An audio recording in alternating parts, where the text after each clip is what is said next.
কোনো হোটেলে আমাদেরকে খাইতে দেয়, আমাদেরকে বাইরে এরকমই চা যদি আমরা চাই তাহলে আমাদেরকে হচ্ছে পলিথিনেই দিতে হয়, পলিথিনেই দেয় আমাদেরকে।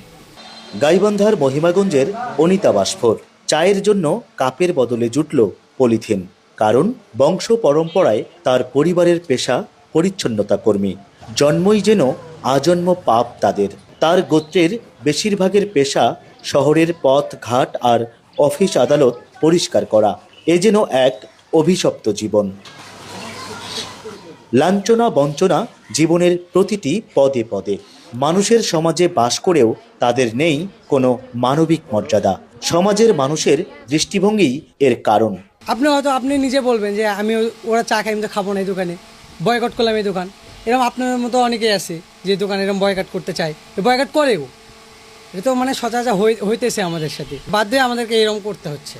মহিমাগঞ্জের এই সম্প্রদায়ের মানুষরা বংশ পরম্পরায় যুগের পর যুগ বাস করছে রংপুর চিনিকল ও রেলওয়ের পরিত্যক্ত জমিতে। তবে সেই জমিতে তাদের নেই কোনো অধিকার, থাকতে হয় উচ্ছেদ আতঙ্কে। হতভাগ্য এই মানুষগুলো বের হতে চান খুপড়ি থেকে, তবে উপায় নেই। চায়ের কাপের মতো জমিও দেয় না কেউ। আমরা যদি কোনো জায়গায় জায়গা কিনতে যাই বা আমরা যদি জায়গা দেখতে যাই, তাহলে মনে করেন যে আমাদেরকে জায়গা দেয় না, বলে যে তোমরা এই জাতি, তোমাদেরকে এই জায়গায় আমরা বসবাস করতে দিব না। জায়গা কিনে যে আমরা একটা বাড়ি ঘর করে নিজস্ব থাকবো, আমরা কোনো জায়গাতে আমরা কথা বলতে গেলে হয়তো জায়গাওয়ালা যদি রাজি হয়, আশেপাশে 2-4 জন তাকে ভেটু দেয়, ভেটু দিয়ে বলে না ওদের কাছে জায়গা দেওয়া যাবে না। বাথরুম কল ভালো নাই, বাড়ির মধ্যে পানি উঠে, তার কোনো সমস্যা নেই, ঘর বাড়ি বানাতে পারি না। বলে যে না এখানে থাকো, কিন্তু বাড়ি ঘর বানাইলে আমরা যখন তখন বাড়ি ঘর ভেঙে দিব, এটা সরকারি জায়গা।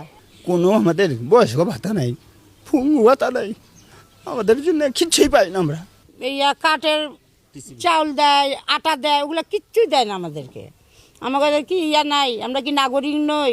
তাদের জন্য মানবিক জীবনের প্রত্যাশা স্থানীয় রাজনীতি ও সমাজ সচেতন মানুষেরও। যে একজন লোক জন্মগ্রহণ করবে দেশে, সে দেশে থাকতে পারবে না, জমি কিনতে পারবে না, আবাসন করতে পারবে না, যারা এই দেশের সকল প্রত্যেকটা সেক্টরে কাজের সাথে জড়িত। এটা আমার ধর্মীয় মতে এটা কোনোদিন গ্রহণযোগ্য নয়। এটা তাই আমরা মনে করি যে এই দেশের যারা আছে, এটা হরিজন যারা আছে, তাদের এই দাবি যৌক্তিক। এই সমাজে যে পরিষ্কার পরিচ্ছন্ন থেকে শুরু করে তারা কিন্তু এখন নিজেরাও পরিচ্ছন্ন থাকার চেষ্টা করে, শিক্ষা দীক্ষায় তারা কিন্তু অনেক এগিয়ে যাচ্ছে। এখন কিন্তু আমাদেরকে একটু দৃষ্টিভঙ্গির একটু হলেও পরিবর্তন ঘটানো দরকার।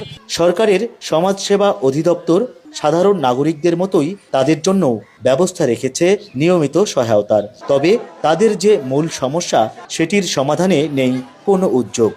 অন্তর্ভুক্ত হয়েছেন অনেকেই, যাদের বয়সটা হয়েছে, যাদের হয়নি তাদের আবেদন করতে বলেছি। বছরে 2 বা 3 বরাদ্দ আসে আমার পরিষদ, খুব কম আসে। ওটা তো তাদের জন্য স্পেশাল করা ভাতা, ওইখানে অন্য কেউ এই ভাতাটি পাবে না। মানবিক মর্যাদার দাবিতে বাধ্য হয়ে রাস্তায় নেমেছেন হরিজন সম্প্রদায়ের মানুষরা। হেদায়েতুল ইসলাম বাবু, স্টার নিউজ, গাইবান্ধা।